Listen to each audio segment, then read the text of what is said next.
Now, amid calls for his resignation, U.S. Secretary of State Antony Blinken has defended Biden administration's withdrawal from Afghanistan.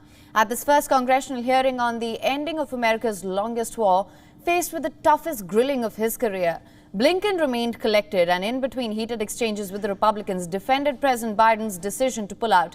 He repeatedly noted that former President Trump had set the withdrawal in motion and said that President Biden had inherited a deadline, not a plan. Blinken said that the Taliban had been in the strongest since 9/11 after former President Trump struck the withdrawal deal with the group back in February 2020. But he did admit that even the most pessimistic assessments did not predict the lightning-fast collapse of Kabul.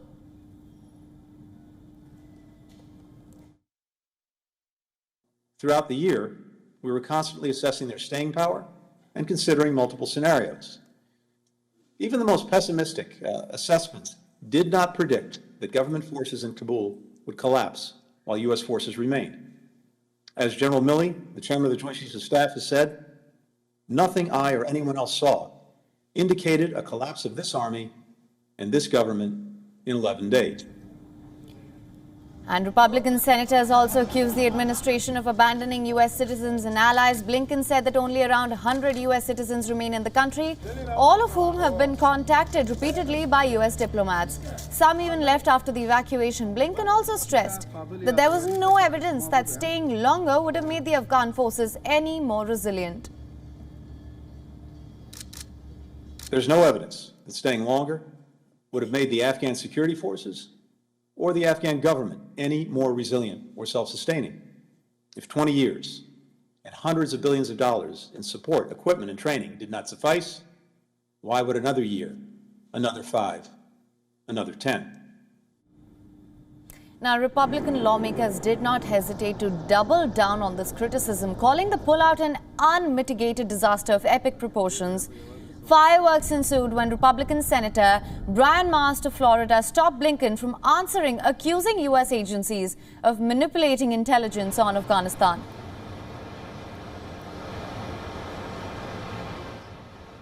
I do not believe whatsoever what you're saying about the administration not working to manipulate that intelligence. To me, that is the most logical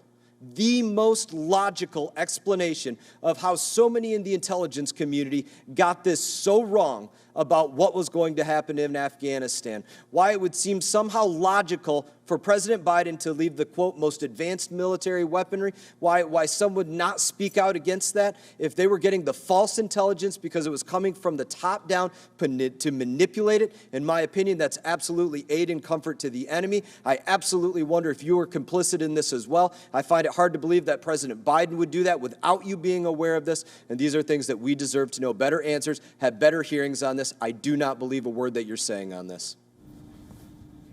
Now, Pakistan also came up at the hearing. Blinken said that Washington will be reassessing its relationship with Pakistan in the coming weeks and did admit that Pakistan had a multiplicity of interests, some that are in conflict with America's.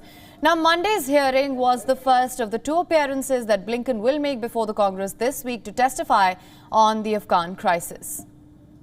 And our correspondent Nick Harper sent us this report. Let's take a look.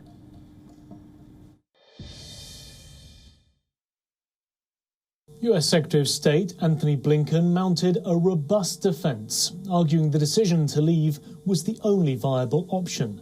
He said after President Trump made a deal with the Taliban to withdraw, President Biden was only left with a choice between ending or escalating the conflict. Escalating, he said, would have led to more Taliban attacks on US forces.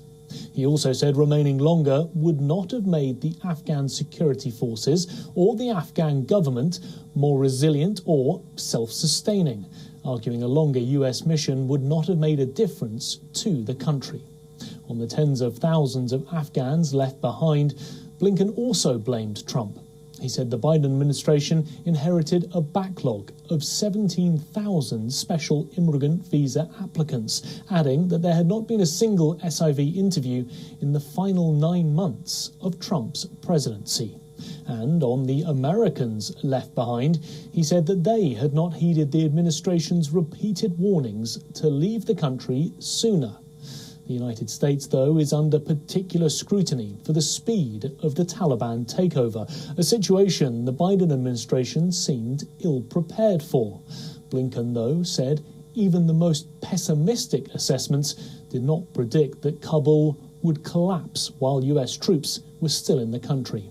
Republicans are looking to hold the Biden administration accountable for the rushed and somewhat chaotic withdrawal from the country, calling for the president's resignation or his impeachment. It's still unclear how the US will interact with the newly formed Taliban government, a government the White House is at pains to point out it will not formally recognize. WION is now available in your country. Download the app now. Get all the news on the move.